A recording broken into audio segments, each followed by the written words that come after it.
to just do nothing. And it sounds really strange. And I also had to put that in mind, is that by showing people how I do something, they get more value than seeing actually the finished product. Yeah. And that's something that really struck me while doing the Nicogs collection.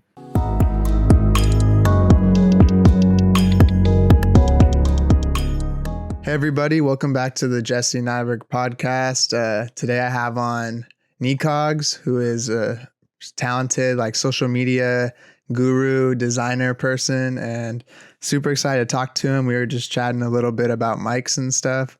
How you doing, man? I'm doing really good. How are you?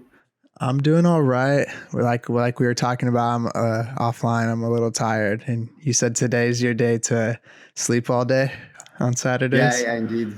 Yeah, my weeks are really, it's time management 100%. And even while COVID and there are not a lot of events happening, I'm still having really busy weeks. And my Saturday is like my sleeping day. So I'm not that reachable on Saturday. And on Sunday, I'll be back to work. So you're in Belgium, right? Is that where you're from? Yeah, I'm living in Brussels. Okay. I think what time is it over there for you right now? No, it's 9 p.m. So it's still okay. Yeah, we're at your full sun. You have full sun on your screen. Yeah, it's 12. It's always weird talking with because when I first started just working online and connecting with people, for the most part, all my network was either at least United States, but for the most part, California. So it's weird now that in the middle of the night, I'll get people hitting me up and I'm like, what is this? But it's probably only one over there or whatever. It's the same thing. It's the same thing. When for example, I never watched Twitch in my life, but Elliot is a cool guy. He introduced me actually to Twitch and to the whole thing. Mm-hmm. And 2 a.m. in the morning, I was still working and he did a Twitch stream and I was like, what the who does a Twitch stream at 2 a.m.? And then I realized, okay, people are really living in another time zone. Europe is not the only continent in this world. Yeah.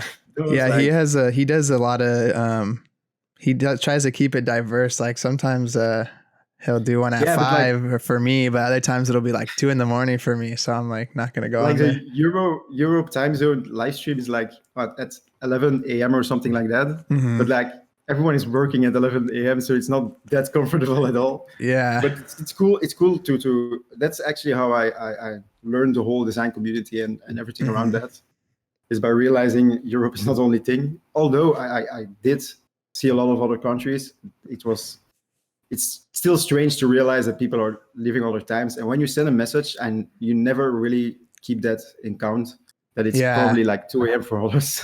Yeah. And sometimes I just assume different parts of Europe, I know different people from different countries. Same. And I don't even know if their time zones are different from each other or what, but a year with Brussels, is it pretty similar to a lot of surrounding time zones? Is it the same as Netherlands or whatever? Europe. Berlin.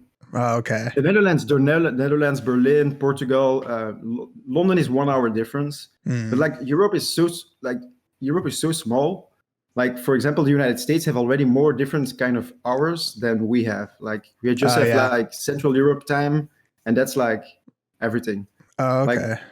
Having already 1 hour of difference is only London, and further we don't really go. So it's the whole central of Europe, Western Europe, it's all the same thing. Yeah, we have I think 3 or something from California to New York. It's 3 hours or whatever. But I don't know why they split it up so much. It should just kind of just be one. It would be easier. Yeah, but just 1 hour for one country, one United States, same hours. Yeah. So give me a little, I'm actually not completely familiar with everything that you do because I see you online and I feel like you've definitely kind of drawn an attention to yourself and figured out a lot of these things that people want to know about social media and marketing. But what do you give me a little quick background of stuff you do. The thing is, what I do, I'm doing a lot of things. First of all, right now I'm doing a lot of marketing, social media communication, and really the creative side of marketing campaigns for festivals, artists, musicians, the whole, that kind of music industry. And I'm also known in that industry for that reason. In Belgium, if you ask someone, they'll definitely know my name if they work in that industry. I worked with a lot of big artists, a lot of festivals and stuff like that. And the thing with Nicogs Collection is actually that, how do I explain that? During COVID, everything got canceled. So especially festivals and stuff. Festivals, my favorite thing that I've been working on the past 9 months has been canceled, and there is no results. So you feel kind of depressed, like you're questioning a lot of things about your life. I'm 23 years old, although I've been doing this for since I've been 16 or 17 years old. Wow. I also give lectures to universities, to marketing students and stuff like that. But at that given moment, I was doubting a lot of things in my life because I never finished school or anything because I had those chances. And then I started thinking everything that I tell my people, my clients, students, how much of that is true about social media and Instagram in particular. Yeah. And that's why I started Nicogs Collection. I wanted to test out if I still got it, if I could do it. And my goal was, how far can I get in 6 months? And eventually, so that was actually just an experiment. And eventually I rolled on into a community that I really liked, and I became friends with people, and I stayed on there. Yeah, it's crazy. Yeah, it's crazy how fast it went. And I'm still doing stuff for musicians and artists. And hopefully summer will be a little bit more parties and events so that I still can do that. And then probably next September, everything will be good again. Yeah, it's crazy that you say that. So you started the page as a kind of study to see how like skilled you are in growing like a social. It was really like an experiment. It was like I have always I started with being a graphic designer. I had a love for graphic design. I don't do a lot with graphic design anymore as work because I do more the managing part and creative part of thinking it out, the concepts and stuff like that. But I had a passion for that. So ideally, I was like, I'm going to do something about graphic design. And then I was like, okay, I see those repost pages, but I don't want to be another repost page. Yeah. Because I feel like that there is missing a thing about it. Like all repost pages looks a lot like each other. And that's why I really wanted to like have a branding around it, have a feeling about it, and have a person around it, and not a company feeling. Like really that people could connect with me and could have a thing like, hey, cool person, and also vice versa, that I could really connect as a person with people and not have like just a brand on top of it. Yeah, you've done a good job, I think, of making, it's like, it feels a lot more personal because it's like this is my like collection, like Jesse's collection, Nicogs collection, versus like some pages will just be, like this is like the acid house or whatever, and like it doesn't really have like a personal feeling. It feels like they all look the same, Yeah, and also didn't want to be an authority or anything. I just wanted to share what inspired me and what I got inspired by and what I wanted to share. And eventually I also started sharing my knowledge and how I did things with carousels and stuff like that. Yeah. And right now I'm just looking at what I'm going to do next with that page because I'm currently not posting a lot. I'm still a bit searching out. And also my life has got way more busier than during the first lockdown for me. Yeah. So what do you look for? Like what's some of the things you look for when people submit or like tag you or stuff like that you'll want to repost? Is there certain things that you like? There is just a thing about being if it's new, like I didn't see it before, it really catches my eye and can be different. It can be from typography to 3D design to some chrome stuff or to some really nice cool texture they use or how they play with words. Yeah. If it's like something new that I haven't seen before, it automatically catches my eye. Like I scroll a lot through stuff and I know I have the hashtag and I take a lot of looks at those at my own hashtag, for example, but I also look at my Explore page, for example. And if I just see something that really catches my eye, that I'm really like, wait, that really looks cool, then I just save it. And at a later point, I'm just like, hey, yeah, I'm going to repost it. Yeah. And it's like, if I've seen it before, the chances are I get a feeling that, I've already seen it. So I'm not going to repost it. And that's the only thing that I really take into account when reposting something. That is like really like, hey, I had a good laugh with it, or that's really original. Like, damn, I would never have thought of that. Those kind of aha moments are really important for me. And then what is like kind of your plan around the other things that you kind of facilitate with the page? Like, is your goal to kind of keep it within the creative field and just teach people things and stuff? And do you have anything else planned right now for it? Well, thing is that I don't really have rules for myself on that page. Like, for example, one of the things that I love to do is explain stuff to people. I love to give people advice about the things that I love to do. Like, for example, social media, marketing, and Instagram and communication, I'm really good at, but I also love to talk about it and love to explain it to other people. So I'm thinking about doing stuff more about that. And also I noticed that for this kind of community, this really niche graphic design, there are a lot of people struggling with exact that, communicating what they do and to get clients through social media. And I'm doubting, it's like really, I'm not sure yet, but that's one of the ways that I really want to go to, is like helping other people to use Instagram to get more clients and stuff like that. Yeah. Because in my case, I never had a client through Instagram. I never had to do a solicitation. I never had a resume. I never had to apply for anything, because how I am positioned in my music and industry and the festival industry, people know me. I'm the only person who does what I do in that industry, and they just came to me automatically. I don't even have a portfolio anymore, because the people know exactly what I do. I never had to have a portfolio. I never had to have a resume. I never had to do that. And I noticed that people from that community really have a hard time understanding how clients choose a graphic designer or a creative to do their work. And that's something that's one of the scenarios, one of the things that I will want to try with the page to do, is helping those kind of people. But on the other hand, I'm also like, that takes a lot of time and effort from my side. And I'm not sure if people are actually interested in that. So I'm still, I think it's like, I think most people are interested, but it's just like anything online. Some people are going to care about one thing so much than the other thing. Like, some people are there probably only for the repost. Some people are only there because they want to be reposted. Some people are there for the knowledge. But have you gotten clients like through social media then, or is all your stuff that you usually do through like the connections with Tomorrowland and music industry and stuff? Well, the thing is that in Belgium, like my normal life in Belgium and stuff like that, I never had it through Instagram or social media, because it's a network. The music industry and the festival industry is a really small world.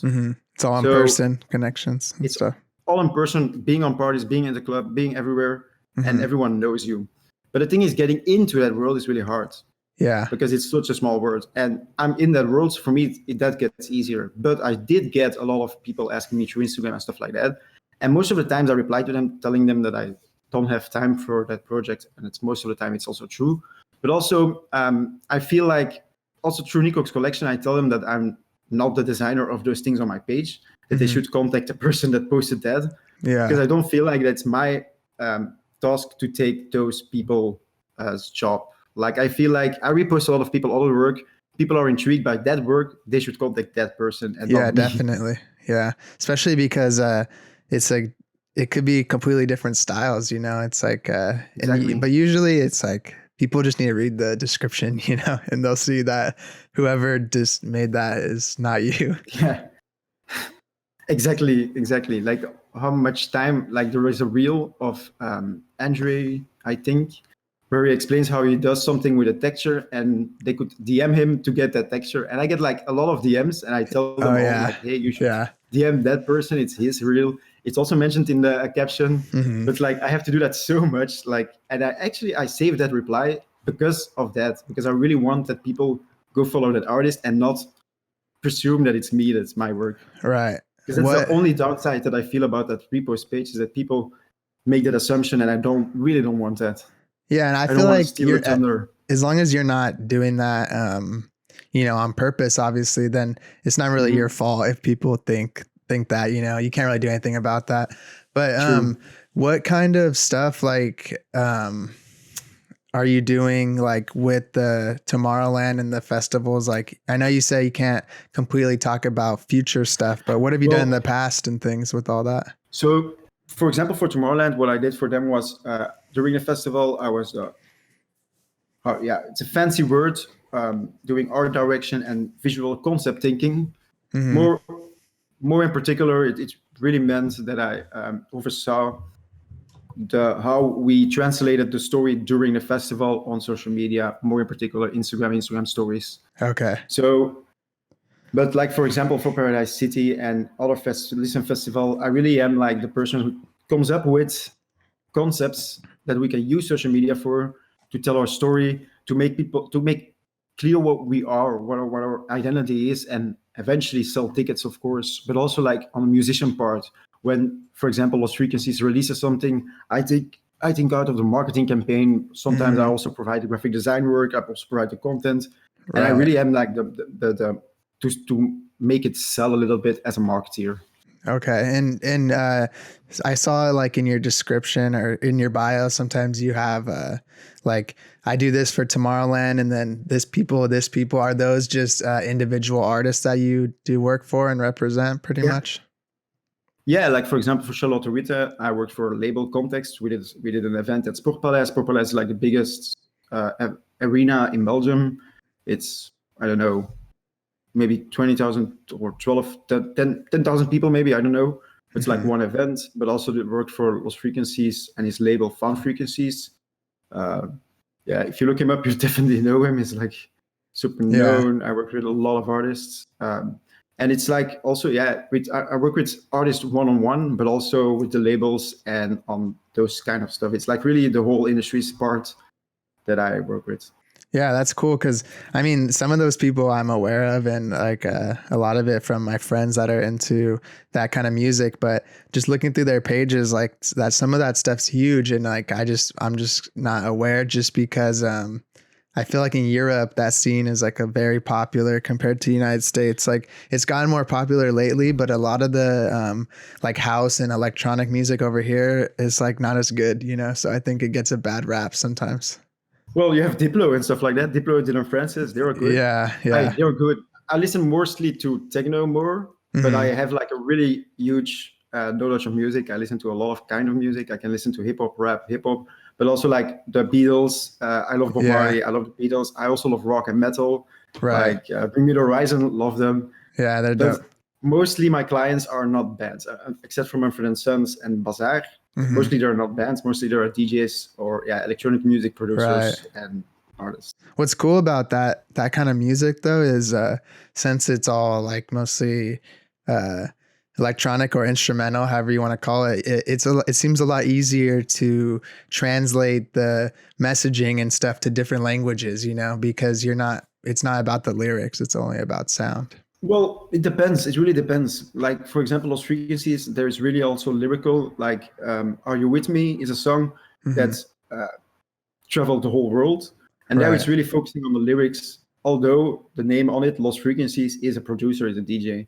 So it's depending on the music side, it doesn't really matter about the lyrics or not, or it does. But like, for example, that techno, it's really, there's almost no lyrics. Like it's like two phrases like inhale, exhale, or closer, and that's it. Right. So there it really doesn't matter, and then it's really, really easier to make video content about it and stuff like that. But yeah, it really depends on song by song, I think. What do you think about? What do you think about the whole shit with Daft Punk? Do you have any theory on why they aren't going to make music anymore? They were just done with it. Yeah, too long. My eyes were just like, if they would waited a year, it would be 22/02/2020. Like then it would be perfectly, like the date would be perfectly, but they didn't do that. They did it now. And I'm like, Jesse was just done with it. It was 8 years or 7 years ago that they released something. They were not going to tour again. So I was like, they were just tired. It kind of makes sense. It just makes sense. Like, I already thought they split it up. So it was like, oh, wait, they were still a thing. So that makes sense. Yeah, because they were already not doing anything. Well, they did a thing with the Weeknd. Oh yeah, the Starboy and all that stuff. Yeah. What? How do you like stay so consistent on both the Nicogs collection page, your personal page, and all the different platforms? Like I know you're on Instagram, Clubhouse, and all that. Since is it because of COVID you're able to get on that stuff a lot more, basically? Yeah, basically yes. And also I plan a lot. I do a lot of bulk. I would really recommend that also to people, is to do bulk processing, meaning that you create content on 1 or 2 days. Like, for example, the weekend for me was a thing that I did everything for the next 2 weeks. Right. And then the next week, I did exactly that for the coming 2 weeks. So you always have like 1 week of buffer, for example, if you're not feeling doing anything or you're feeling not creative enough, but you have that buffer of content. Once again, this is a trick for people who are really want to take this seriously and not just focus on their own thing. This is really for people who want to put out work, who want to get clients, who want to get work from there. Mm-hmm. So I have to be cautious about saying things, how to do stuff, because some people are just like, yeah, I just want to do my stuff. And that's perfectly fine, by the way. This is just a tip for people who really want to get clients from Instagram. Be as consistent as possible. And it doesn't have to be daily, by the way. You don't have to post daily. That's a bias. Mm-hmm. It's better, and you should do it, but it's not like a rule. If you do it every 2 days, that's also fine. Every 3 days, that's also fine. You just have to be consistent. Right. People also your followers just want you to be consistent. Right. That's the only thing that they want. Yeah, it's hard to find a balance between posting stuff that is good and posting stuff like often, because I think I've seen a lot more people, not just pages like yours, but just individual designers posting resources, tips, maybe more about their daily life, because they want to get stuff out, but you don't want to just throw out shit that's not finished or not good, and it gets hard sometimes. Well, there's a thing that's a perfectionism you have to kill, because it's better to show people that you're doing something and that you're busy and that you're still there, that you're alive, than to just do nothing. And it sounds really strange. And I also had to put that in mind, is that by showing people how I do something, they get more value than seeing actually the finished product.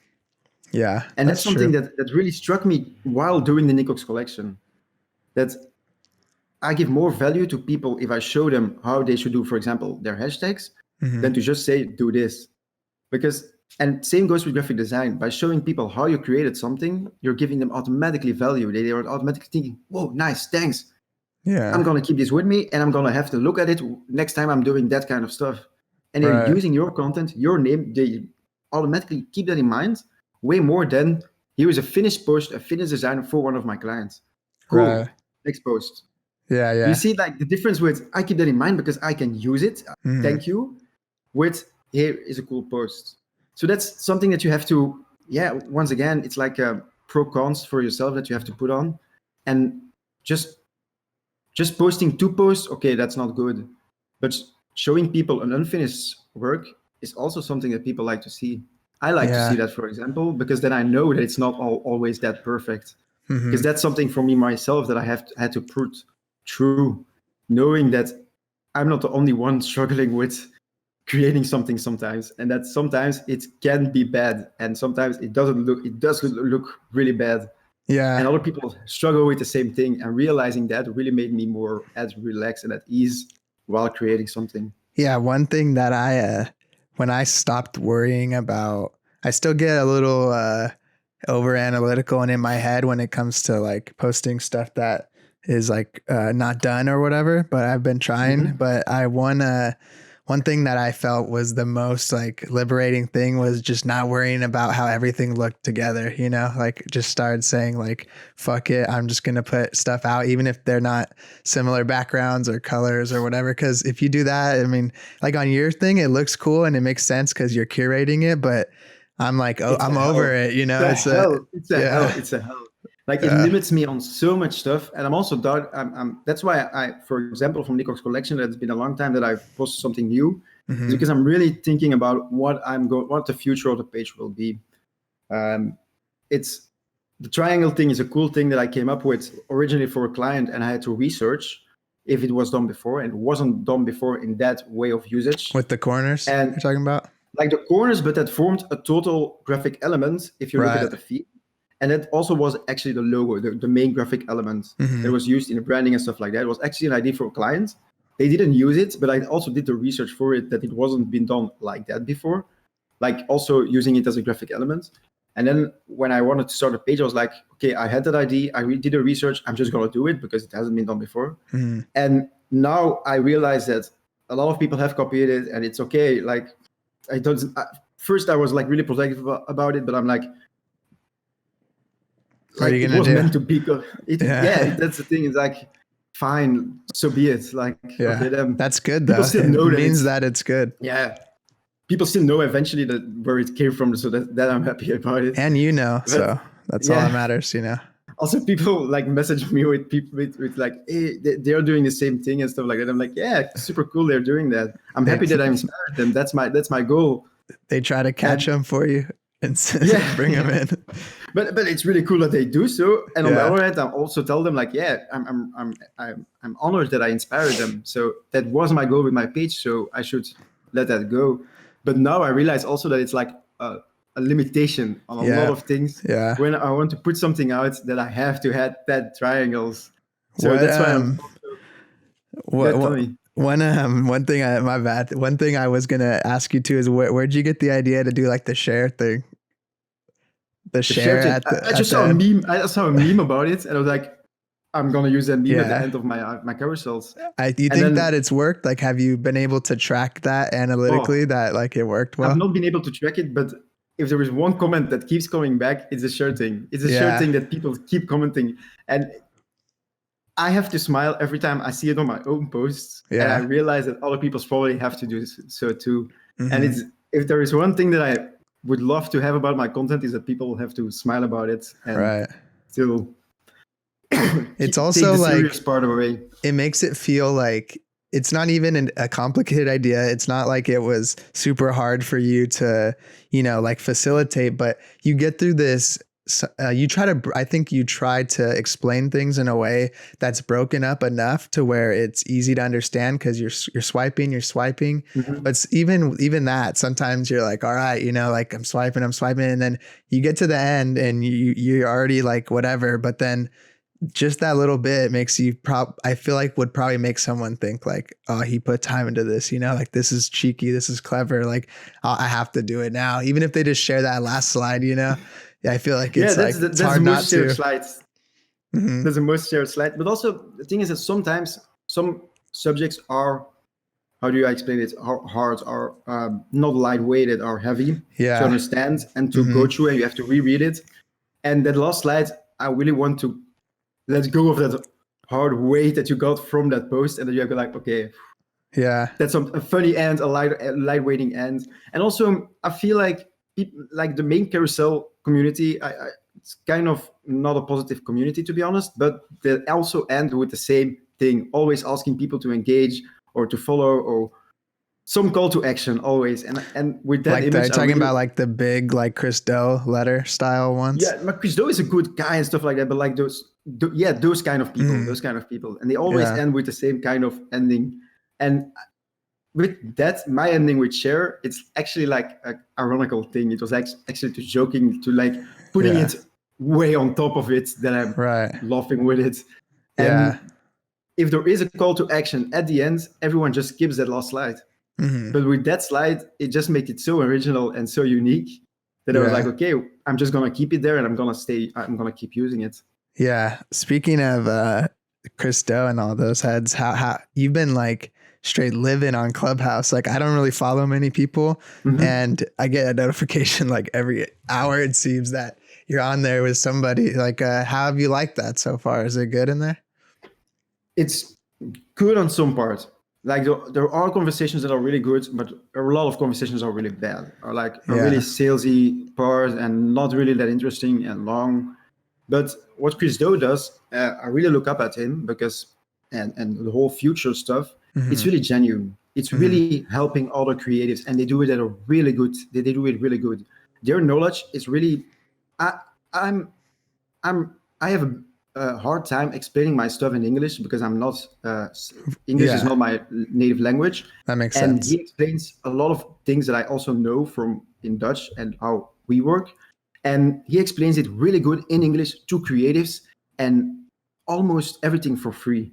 Mm-hmm. So people who are hating on him, whatever, but he really does a good job on that. And Clubhouse made it possible to give those lectures and stuff like that live on Clubhouse with people without having that video stuff in between it. Mm-hmm. And he did a 12 days of winning without pitching with the writer of the manifesto of winning without pitching.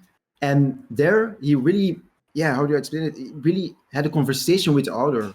And because of that, it was so interesting to hear it, like hear him talk with the author of that Winning Without Pitching manifesto. And I learned so much from it, that I woke up every morning for 12 days at 3 a.m. to follow the conversation at 4 a.m. on Clubhouse. So I changed my whole sleeping schedule just to follow that conversation.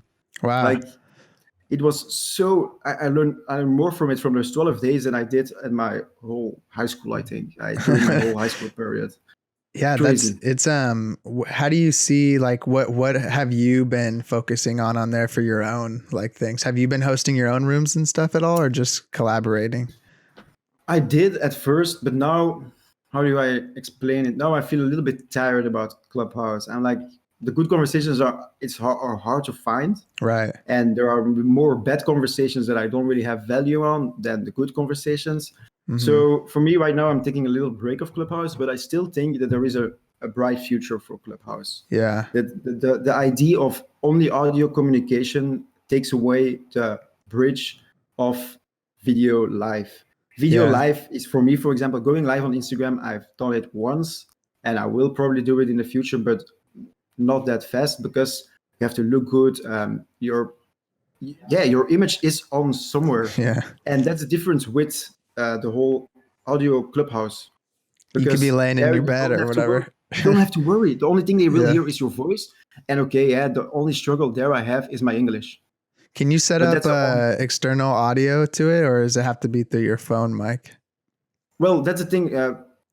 Chris posted on Twitter, I think, the whole thing to put your mic on your Clubhouse. Oh, okay. And just 2 seconds. I'm just going to close my window because I hear outside noise. Yeah, you're good. Go for it.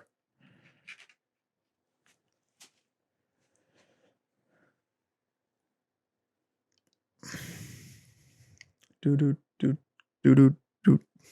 There, he's back. I'm back. Yeah. Yeah, you heard someone was outside or what? Trying to break in? Yeah. My brother was smoking a cigarette while talking, and I have my windows open up because it was pretty hot up here. Oh yeah. One other thing I just wanted to say about I was interested in is Clubhouse is that you were saying how, it creates it blocks the barrier of like, oh, you don't have to look all good, because I've thought about going on there in a couple, and I still haven't, but it definitely feels a lot easier than like Instagram Live. You're right. It shit's terrifying. Like, I'll go live on YouTube, Twitch. Like I'll make videos. Like but I have more uncomfortable like taking selfies or going live on Instagram than recording any type of content. It's also like, it feels like a conversation you're having while calling with someone. Yeah. It's really like having someone on the phone. And I do hate calling with people. Like I try to do it not that much. I try to text a lot. Yeah. But talking on Clubhouse, really, once you have a hold of it, that it's just a conversation like we are having now, without any video, you really feel at ease. And it's really it just makes it so much easier to talk with people. And it's like live recording, it's like live podcasting or live radio. And it's that part that I really, really like. And now that Twitter pulls out Spaces, I think that also that's going to work. Is it the same pretty much? Twitter. Yeah. I also have access now to Spaces, and it's particularly the same, and then actually a little bit better. The only problem that I have with it is that it's on Twitter. Right. I'm not that active on Twitter, but also like the people who follow me on Twitter are completely different than the people who follow me on Instagram. Yeah, and Twitter's weird. Like I'm in a group chat on Twitter with some of the people, like the guy that runs the album art archive, and like some of these other people, and we're all talking about like NFTs and all that stuff on there. But some of them, have thousands of 30,000, 100,000 followers. They got like 100 on Twitter. Like the different networks don't really translate well. It's like a whole different environment over there. Also, I don't really like the Twitter toxic. Twitter can really be toxic for a lot of people because, like, for example, with artists, when we're on tour or something like that, and they come off stage, the first thing they see on Twitter is people saying bad stuff. And people on Twitter don't think about what they post. On Instagram, people really think about what they post. On Facebook, their families and stuff like that are on there too. But on Twitter, there's this vibe, this thing that people just spit out their bladder. They just spit out everything without really thinking about it. And as an artist or as a musician or as a festival, seeing people tend to post bad stuff instead of good stuff. And people are just like posting, what kind of shit music was here before? I'm here for that artist, not for that artist. And you're monitoring all that, huh? Because I'm monitoring that because I work with those artists, and those artists see that too themselves. They're also on Twitter, and like a lot of my artists just quit Twitter. They're just not on Twitter anymore because of those kind of reaction, and people don't filter their own tweets. That makes sense. Something that but it's like Twitter is so quick to post something. In comparison with Instagram, we don't post 20 things a day. Yeah. But on Twitter, it's normal to do that. And also to just say bullshit. Out bad stuff. Yeah. And that's something that I really, really don't like about Twitter. Yeah. And I like what I do now on Twitter because I'm really creating a thing. And now that you talked about NFTs, cool thing about Twitter is that I got really different kind of opinions that I can see on about one type of subject. Yep. And that's something that I miss on Instagram, because on Instagram I only see that part and that point of view of, because you get stuck in like an echo chamber on Instagram, you know, because everyone, you obviously 100%. Agree, you guys are friends, like it's hard to it's easier to curate your opinion on there, you know. And that's something that people also have to keep in mind while scrolling on Instagram. You will keep repeating your opinion and your point of view, but you have to detach yourself when making an own formulated, an informed opinion. Right. Yeah. When you're making that, you have to take different kind of sources and different kind of point of views. Same goes with all of the controversial discussions and opinions. You have to take different kind of opinions and different points of view and think about, what do I take from every point of view and what do I agree with and what can I prove? What is with arguments? Right. And that's the same thing with NFTs. You can't just bloodily believe everything that's stated on there and see those artists are getting millions of euros or millions of dollars. You have to take different kinds of opinions, and that's about everything. And while being on Nicogs Collection, I realized how that whole community is so focused on their own point of view, on their own thing. I'm the artist, I'm a graphic designer, and this is how the world looks like, and this is how it should be. And don't think about it more widely, how different people think of it and why other people think different of it. Yeah, that's good. I think that I run into that problem with the Spotify discussion, that artists, that the designers should be mentioned on Spotify. I hope that's like that. Yeah, that's dope. Yeah, of course you like it. I like it too. It would be wonderful. But you have to rethink about that statement. You have to rethink about it. Why would they do that? Right. The whole thing about creating an artwork for the artist is for the artist. The artist is the place that has to be on stage and has to be in the shining, in the lights and stuff like that. It's the artist that has to be on stage. It's for them that people listen to the music. It's for them that people buy tickets, and it's for them that it's there where the money is made. We don't have to put it our way. And I saw everyone sharing it in my community, and I agree with it. It would be cool. But there is a reason why it's not like that, because that isn't what people are interested in. And that's something that when I posted it, I got a lot of backlash. But when I then explained it to them, they were like, oh yeah, actually, that's right. It's sad, and it would be cool if it is like that. And in a perfect world, it would be the best thing. Yeah. But you have to realize why it's not there and why it will never be on there. And if you realize that, if you realize, sometimes we have to look further into it than just thinking, oh yeah, it has to be that, and raising our torches. And well, that's how I feel about with the NFT stuff. Like, don't get me wrong, I want to kind of look more into it because I'm into just investing in crypto in general, and I want to learn more. And obviously you see these people and you get the FOMO when people are selling for like 10 Ethereum or whatever, but it kind of is starting to remind me of like all the stuff that was going on with like Wall Street bets and all that investing stuff. Like, people were just going in, like I had friends hit me up that I don't know about investing or anything, and they're like, yo, you heard about Dogecoin or whatever, or you heard about GameStop and all that. And NFTs are starting to feel in that same like vibe, you know, everyone just trying to get the money real quick. I have a friend of mine who became a millionaire overnight from NFTs. Super cool and everything. But you have to realize that it's the same with, if you understand what blockchain is, and if you understand the NFT, why it's a thing. The reason is that it's like, for example, take Yeezys, the shoes. I have my pair here. Why do people buy them instantly? Because you pay $250 for it, and you can sell them for 1,000 and something like that. Right. And the same goes with NFTs. People buy it now. The people who buy it are collectors or resellers. One of the two, or supporters. But supporters are only a small part, because most supporters don't have that money. Unless they already knew it had, like, some of the biggest collectors. I'm under the impression, I would think that, you know, they were buying Ethereum when it was $1 or whatever, or $10. So they have a lot. But the thing that you have to realize is that if everyone right now is putting out a lot of their work, the prices now, they will still go up, and they will keep going up, and then they will just downfall pretty far. But as an artist, you can put it out now, or in 2 months, or in 2 years, and it will still be the same valuable thing, because you are literally the Jeezy. You're putting out the Jeezy, and the Jeezy will be bought. And depending on the price and who you are and what audience you have, it will have another kind of how much you pay for it. It will kind of have another value. But not jumping on it now will not how do you say it? You're not gonna miss out, basically. You're not gonna miss out. It won't have an influence on it, because the NFTs will be there. They will stay. They're not going anywhere. If you understand how blockchain works or the smart contracts works, it's exactly that. It's a smart contract you're gonna have, and collectors are still gonna buy from it.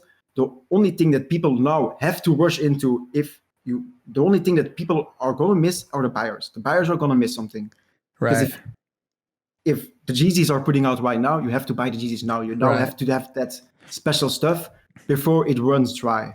Also, the thing you can do is buy if you're an artist, you can just buy the currency just to have, so it's cheaper now, you know, and then later when you want to pay for gas or whatever, you're not going to have to pay as much. But I think that you're right. It's definitely NFTs and stuff like that are definitely a big pushing factor behind the whole like creative economy thing and stuff. Like we're in control in that world. Until we're not, you know, I don't know what's going to happen, but. Exactly a year ago, I listened to a TED Talk. It was November 2019, I think. I listened to a TED Talk talking about the future of NFTs. Really? And back then, I realized, okay, NFTs, cool. Keep in mind, search it up. And I found the note, like the notepad, where I wrote down my notes about NFTs a few days back, realizing I had to jump onto it back in 2019 if I wanted to be first with it. Right. But then I also realized, why would I do that? I'm not gonna be a collector. I'm not gonna be a seller. Like my artworks are under, I already said, are under contract. I don't have the full license, and that's something I'm noticing now, by the way, too. Yeah. People are selling stuff without having the full license, and people have to be really cautionable about that. Fonts you're using, images that you're using, textures you're using. You have to have a commercial license or a royalty without free having or whatever. No, but royalty free doesn't mean that you have all the license. By the way, it really depends on for commercial use, basically license. Even for commercial use, there are like small things. Like, for example, you can't resell your work using this kind of image. For example, if the image is the main image used in, there are like, you really have to check those licenses. Yeah. Because a friend of mine is getting screwed right now. He has a lawsuit on his leg because he used an image that he doesn't have the license on. Yeah. And that's so stupid, because the artwork is really cool, but they have a point. He didn't buy it. And same goes with fonts, by the way. Make sure you have. Well, that's why it's worth it to buy that stuff from the get-go, you know, because like, for example, when I work on certain projects, if I want to use something that is going to cost money in the future, or it's a font that's unlicensed, I'll usually use it in the initial designs or the draft or the pitch, and then I'll just buy it once it gets approved, you know, so I don't waste money. But some people like, they just, you know, go on and like, they type in the font, they type in free version or whatever. And then I've done that too when I was 16. My first thing that, of course, I've done that. Right now, I have like this urge to pay back. Like, I get money, I get paid for it, I get good money for it. I have to give back to the artist who created it, because I expect the same thing when talking about music. Right. Like right now, it's way less. Now with Spotify and stuff like that, it's way less. But before Spotify, people just downloaded the YouTube version, for example, the YouTube to MP3 or something like that. Yeah. And that's the same thing with fonts or with everything graphic assetly, like an asset online, a digital product. Yeah, people want to download it illegally, but they don't think about, I'm an artist too. I'm also putting out my digital stuff online, and I expect others to pay for it, but I don't pay for it. That doesn't make sense. So that's why I really I've been doing it a lot more lately, like especially when they have the like Gumroad, like pay what you want or whatever. If it's like a font or something, I'll at least try to put like 5, 10 if I could do it, you know, like it's not a lot, but I think it feels crazy typing in 0 and then just be like, give me that shit for free, you know, like I can't even like do it to myself. It feels bad. But I understand that if people like, I would do it if I don't have the money to spend on it, for example. Yeah. But if people have the money on it, it just, in my eyes, it's my call. It's like pay it forward, you know, like it's going to come back to you eventually. Karma. It's like, for me, it's like just like giving back on what I earned because of that. So it's like logic to me that people pay back for that. But I also noticed, for example, during events, if we put on you're free to add something to it. You're like you can drop $1 here or €1 here if you want to. If you liked this part of the exhibition, for example, people tend to more spend on that bucket to just give it to the artist than to buy it at a certain price.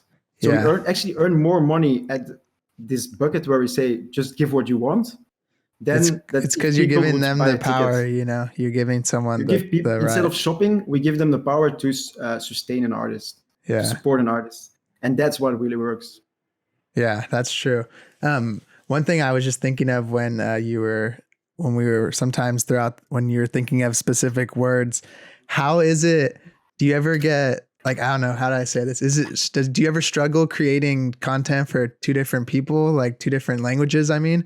And how do you figure out like which one will be in which? Like, is your demographic split currently? Like, how do you?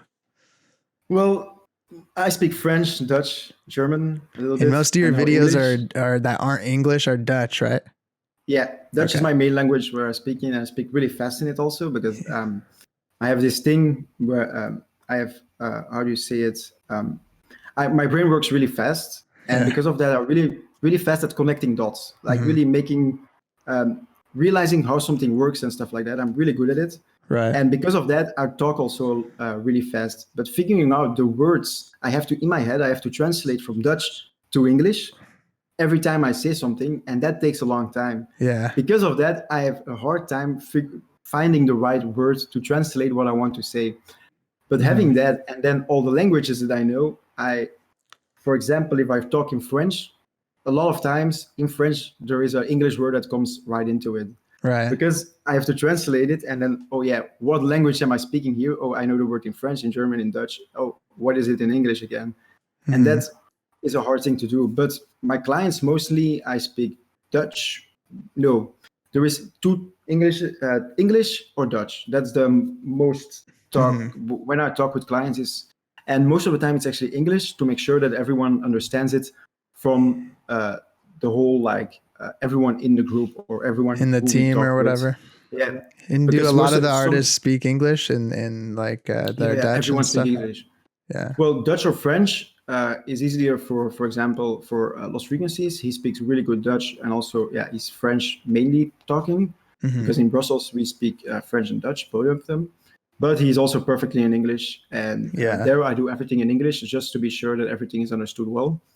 And on the other side, on the festival side, if it's a Belgian festival, it's mostly Dutch that we speak. Yeah. Okay. So do you ever, like, I guess my question is, if you're going to put something out, let's say you're going to put out some video or on, for example, like what was shadow banning, like you were doing with that. Yeah. What would make you decide if you're going to either do it in what language? Just which one has more like want for it, basically? Now I realized, now I started doing it in English because I got more confident. That's the only thing. The reason why just I did worried? It in Dutch, worried, and also it took me a lot of time to record a video in English because I wanted it to be perfect, that there were no mistakes in English in it. Yeah. But then I realized that it's just me putting too much pressure on myself and no one else is expecting that from me.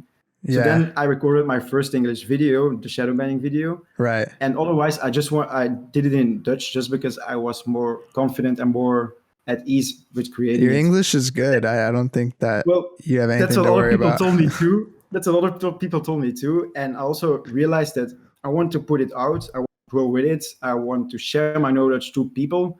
And it's stupid that some people, I got a lot of messages saying, could you please record it in English because I don't understand Dutch. Mm-hmm. And yeah, if I want to explain it to something to people, it feels stupid if I do it for one person, if I could do it for 5, for example. And by doing it in English, I noticed that a lot of more people could know that, and I could share my knowledge with a lot of more people. Mm-hmm. And it also helped me share, I put up my confidence, and yeah, it made me, I actually learned a lot of English words while recording it, and get me more confidence in general. Yeah, because it's different from, you know, just talking for the sake of conversation. But when you're talking in a language or about a subject where you not only have to have the knowledge of it to know it, but to be able to explain it to someone else, like that whole, you know, like if you don't know it, like explain it like I'm 5, like that type of thing. Mm-hmm. If you have to do it like that, then you really need to like know how to speak the language, because you don't want to mess up a word and it confuses the entire concept or whatever. So I understand why you would be nervous. The good thing about social media is that everything is in English. So all the words I use at my clients in Dutch, it's actually an English word that I use as an English word in Dutch. So that's a good thing about social media. But for example, if I would do it about video editing and what button is what, then I had to translate my Premiere Pro or my After Effects to English to then make an English video about it, and that would be way harder. But audience and reach are just words that I use also in Dutch. So is all your like Adobe programs in Dutch, pretty much? Not anymore. I changed that last year. Because if I wanted to follow a tutorial, I had to translate every time the buttons and what it meant. Even just seeing like how the words look, it'd be hard to figure out. Like it's already confusing enough, you know. So I had to count the rows were down. Like for example, in settings, 1, 2, 3, 4, 5, and I had to count it on my screen to know what it meant exactly, because I didn't find the translation on Google. That's funny. Really funny. What? That's why. One of the last things that I wanted to ask you is that. Like, I know that you're pretty knowledgeable in all things social media and like kind of growth and optimization. Is there any quick maybe tips or things that you can give to the viewers for a kind of thing to leave you with and know that something they can put into practice, I guess, now? One of the things is being consistent, but also pushing vertical. Sounds so stupid, but I also told that's the first tip I give to Elliot. And it's like the thing that does a lot. And it's like everyone pushes a square visual, 180 by 180. But if you just make it vertical, like it just takes more place on the screen. 1350 or whatever. It's 1350 by 1080. And that's for Instagram you're talking about, right? Yeah, for Instagram, but also Facebook, by the way. Okay. It just takes more place on someone's screen. And because of that, while scrolling, we scroll a lot. We scroll fast during your day on our phone. Mm-hmm. And if you post vertical, you have to notice that when we post square or horizontal, our eyes are already on the next post, while we didn't even process the previous post, but our eyes are already on the next post. Mm. And if you post vertical, you take up almost the whole screen, almost the whole phone. And because of that, people spend more time on your content, exactly what the algorithm likes. Also, the chances are higher that they actually see your post, realize what your message is, and that they will engage with it. Yeah. There was a study of it, and they showed that you can have to 82% more engagement while posting vertical instead of square. Wow. And it's just something so stupid, but it has 25% more screen real estate. You just take up 25% more place. So what would you suggest for let's say for like a square piece of content, then you would suggest just creating the background as the 1350 or whatever? Exactly. Just take as much place as you can, and reply to all comments, reply to all DMs. Be a part of the community. You can't expect people to engage with your content if you're not engaging with others. Right. So That's a big Take one. the time to reply to comments, take the time to reply on your friends, to support your friends, to share stuff, and show that you're a real person. Don't show only your works, but also show yourself. Show who you are, what you do, and why you do it. The why is so important, and people forget about it. Why are you a graphic designer? What intrigues you? What inspires you? Put that out. Tell a story. Tell a story with your work too. Why did you choose that font? What are the contradictions or dilemmas that you had while creating this art piece?